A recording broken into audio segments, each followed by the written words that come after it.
You can do anything, Donald Trump once boasted, speaking of groping and kissing unsuspecting women.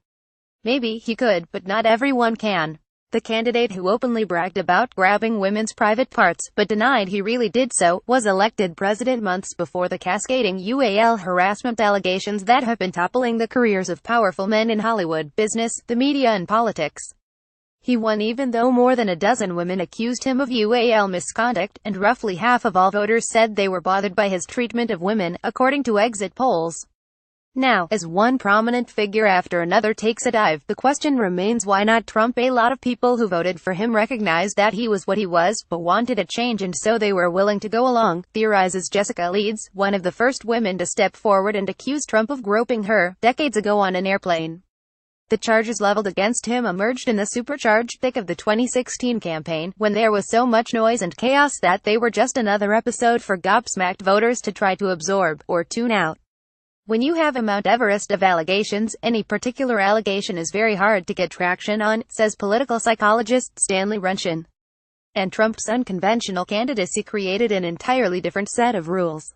Trump is immune to the laws of political physics because it's not his job to be a politician, it's his job to burn down the system, says Eric Desenhall, a crisis management expert in Washington. Now Alabama Senate candidate Roy Moore, accused of assaulting teenage girls when he was in his 30s, is waiving that same alternative rulebook. Long a bane to establishment Republicans, Moore is thumbing his nose at calls by Senate Majority Leader Mitch McConnell and other GOP members of Congress to drop out of the campaign, and accusing them of trying to steal the race from his loyal insurgents. As for Trump, the president, who rarely sits out a feeding frenzy, is selectively aiming his Twitter guns at those under scrutiny.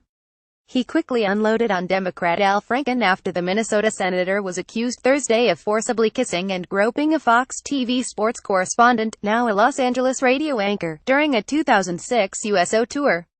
Yet Trump has been largely mum as Washington Republicans try to figure out what to do about Moore. McConnell and company have zero interest in welcoming an accused child molester to their ranks, nor in seeing their slim 5,248 Senate majority grow even thinner should Moore lose to Democrat Doug Jones in a special election December 12. Trump did support moves by the National Republican Party to cut off money for Moore. But he hasn't said whether he still backs Moore's candidacy. Spokeswoman Sarah Huckabee Sanders, pressed repeatedly on the matter this week, would say only that Trump thinks that the people of Alabama should make the decision on who their next senator should be. As for the allegations against Moore, Sanders said Trump finds them very troubling. As for Franken, presidential advisor Kellyanne Conway told Fox News that Trump had merely weighed in as he does on the news of the day when jabbing at the senator. But Trump's broadsides at Franken served as an open invitation for critics to revisit his own history of alleged misconduct. Leeds, for her part, called the president the walking definition of hypocrisy. Look no further than the bipartisan howl that greeted Ivanka Trump's statement this week about Moore for a demonstration of the perilous cross-currents around Trump on the issue. There's a special place in hell for people who prey on children, Trump's daughter told the AP, adding that she had no reason to doubt the victims' accounts. She did not call for Moore to leave the race. Liberals and conservatives both pounced. Those on the left noted she had waited a week to chime in and had never given similar credence to the claims of her father's accusers. Some on the right faulted her for buying into unproven accusations.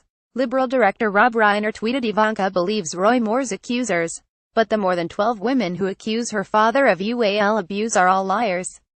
The difference is, the UAL assault drama is playing out as a painful sequel for Leeds and other women who came forward during the 2016 presidential campaign to accuse Trump of harassment and more, only to see him elected president anyway.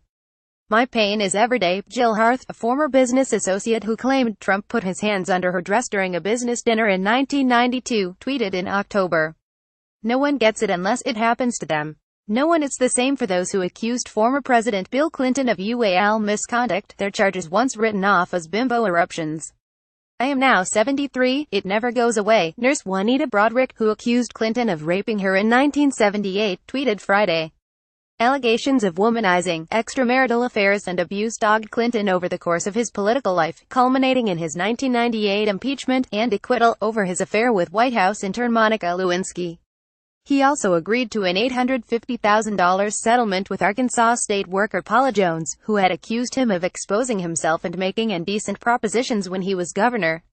The settlement included no apology or admission of guilt. Leading feminists and Democratic-leaning groups stayed loyal to him throughout, though some are rethinking that stance now. Even in the current charged environment, when every new allegation can produce screaming headlines, Trump may well be able to go his own way and take a hands-off approach to more. Trump's base likes him when he's gratuitously or nearly insulting war heroes, Gold Star families and the disabled have all been good for him, so what does he gain by strongly opining on more, asks Desenhall. Nothing that I can see, so as a guideline, he doesn't need to do all that much. Follow Nancy Benak on Twitter at http://twitter.com/Benak.